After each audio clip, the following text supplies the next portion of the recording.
So, Constantine III is the first actual king of Britain.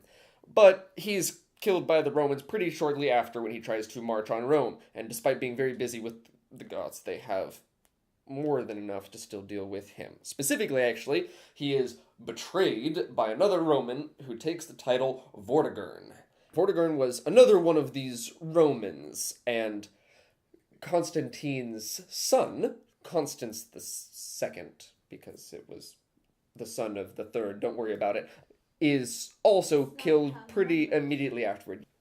A bit of a delay here on the calendars, because the problem is the Romans had a calendar, and the Romans actually kept a pretty precise calendar, but once Britain stopped being Roman, the calendar just vanishes into the wind, and exact dates and times are gone.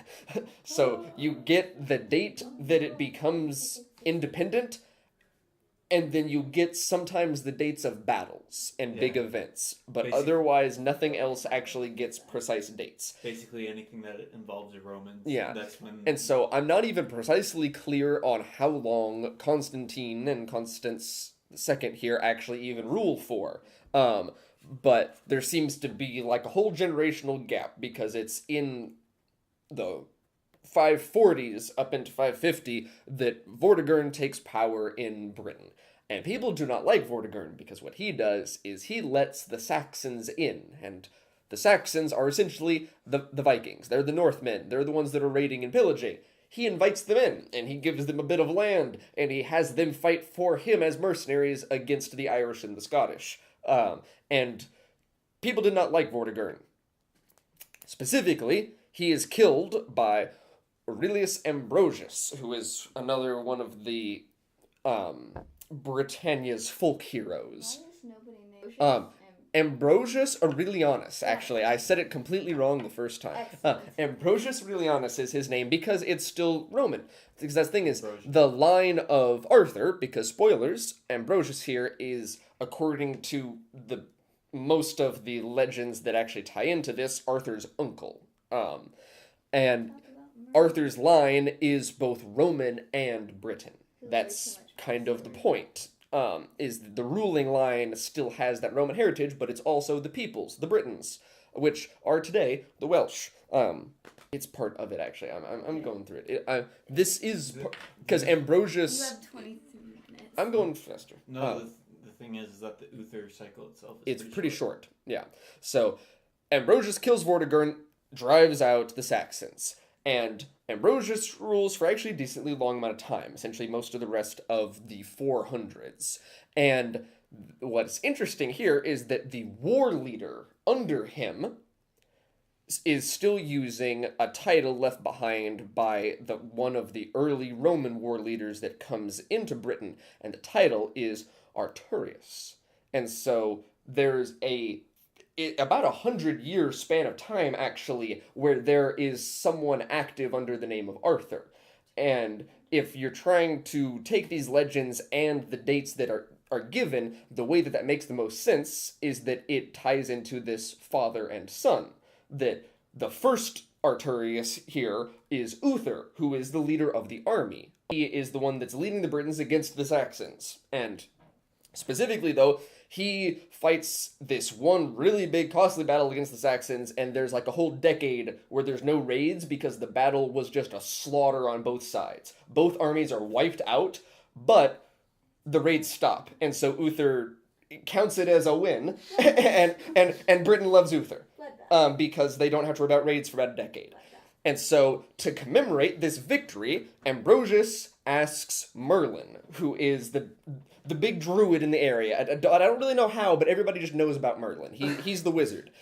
Asks Merlin to make a memorial, like essentially a statue, something to commemorate this victory. He commemorates Merlin to make something for this event. And so Merlin asks Uther for his help to go to Ireland and to steal Stonehenge. And yes, you heard that right. According to British legend, they stole Stonehenge. Their own legend does not say that they built it. That supposedly Merlin and Uther go to Ireland and steal the standing stones from a mountain in Ireland. And the mountain is named as Kilroos, but that is a legendary mountain, and it isn't known exactly which mountain in Ireland that maps to. And I would take way too long to actually go into the specifics of that mountain. But the point is, it's a mountain in Ireland, and Uther and Merlin take a bros trip over to Ireland, steal Stonehenge, come back, set it up, and then Merlin says to Uther, hey man, I owe you one. And that becomes a big deal later, because Uther helps him steal Stonehenge. That's how the two of them know each other. You may have wondered to yourself before, how does Merlin get involved in this? Yeah, how does he like, even know Arthur and Uther? And like, what does he owe these guys? Why is he working with them? I say, well, it is because Uther and Merlin stole Stonehenge. That's the reason. And so, the conclusioning of this story is that Ambrosius is assassinated by the Saxons. They poison him. And while he is ill from the poison, while he's on his deathbed, there's another invasion after this time of peace. And Uther leads the army out to go fight them. And in the sky before the battle, there's a comet. And the comet apparently looks kind of like a dragon. And so Merlin reads that sign and says that this comet is going to foreshadow both Ambrosius' death, but Uther's ascension to king. Yes. Like, I know what comets look like. Dragon's fire, man. I don't know. From, like, a people distance. Yeah.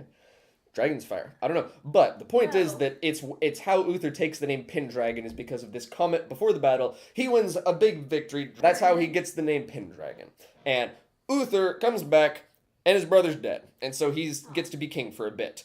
And he's celebrating having won over the Saxons again, and with his knights and his men at the castle of Tintagel, which is the castle of the Duke of Cornwall, who at this point is Duke Gerlois, who is one of Uther's most trusted men. And all of these names matter because Gerlois' wife is very attractive. Her name is Igraine. And Uther has never met her before, and Uther falls in love with Igraine. Yeah, and Uther declares that he must have her. And Gerlois is like, as king. Yeah, and Gerlois is like, well, no, she's my wife. And then when Uther takes that for some reason to mean war, civil war immediately breaks out in Britain because that's how they did things back then. And so, the problem is, Tintagel was essentially the best castle in the land. It sits on a cliff. You have to come up a tight cliff face to get it. There's only this one road of approach. It's not reachable by sea. Uther is unable to take the castle, and so he asks Merlin to cash in that debt.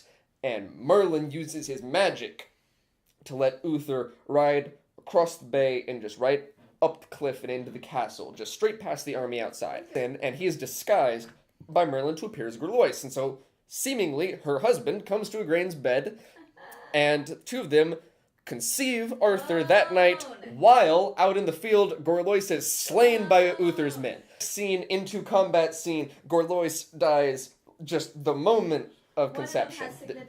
The other note there is that after Gerlois' death, no one knows that this has happened, because it appears that Gerlois came to Igraine in the night, and then afterward, because this is just how things are done, Uther marries Igraine because Gerlois is dead.